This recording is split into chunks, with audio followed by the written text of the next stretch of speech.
खुलुमबाय गिबियावनो बड'लेण्ड निउज 24 निफ्राय इंराजि गोदान बोसोर 2021 नि बयनिसिमबो हामलायथि जासिहरबाय।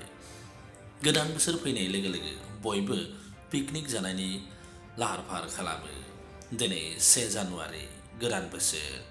बे गोदान बोसोराव आसामनि दाब दाब जायगायाव सुबुंफोरा पिकनिक जादों। बेबायदिनो बड'लेण्ड हालामावबो गुबुन गुबुन पिकनिक जाग्रा थावनिफ्राव पिकनिक जानो फैनायखौ नुनो मोन्दों।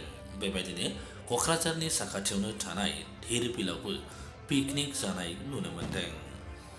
दासान्दि धिरबिलाव पिकनिक जानायनि थाखाय दावबायारिफोरा एबा गोबां रायजो राजाफ्रा फैनानै पिकनिक जाफैनायखौ नुनो मोन्दों।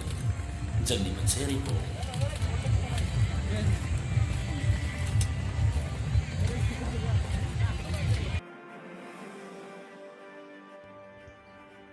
गोजाम बोसोरखौ बिदाय होनानै गोदान बोसोरखौ बरायनानै सुबुंफोरा पिकनिक जाना रंजानायखौ नुनो मोन्दों। बयबो रंजादों आरो रंजादों। दिनैनि 1 जानुवारि खालाराव बयबो गोसो होसारनानै रंजानायखौ नुनो मोन्दों।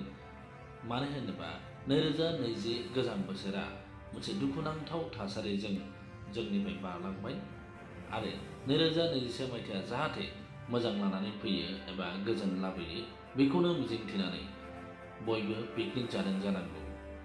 नायदो धिरबिलाव पिकनिक जादों बयबो गोजोनै रंजानानै।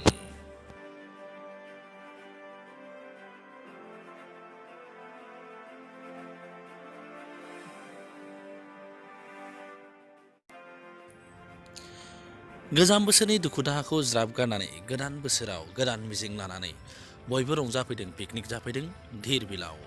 धिरबिलाव फैयोबा नोंथांमोना मोजाङैनो मोजां पिकनिक जाफैनो हागोन आरो बे नुथायखौ नोंथांमोना नायनानै बुंनो हायो धिरबिलनि बे साखाथिफ्राव साखोन सिखोनानो दङ। नोंथांमोनाबो फैनानै बेहाय जाफैनो हागोन। आसामनि गुबुन गुबुन पिकनिक एबा गुबुन गुबुन थावनिफ्राव जेरैबायदि थासारि नुयो नाथाय धिरबिलाव बेनिसाय साबसिन नोंथांमोना नुनो हागौ बेखौ मिजिंथिनो हायो। नोंथांमोनाबो पिकनिक जाफैनो हागौ धिरबिलाव। दिनैनि रादाबा एसेनोसै। बयनिसिमबो गोदान बोसोरनि फिन अननाय, मोजां मोननाय, सिबिनाय आरो हामलायथिखौ जासिहरफिननानै बड'लेण्ड निउज 24 निफ्राय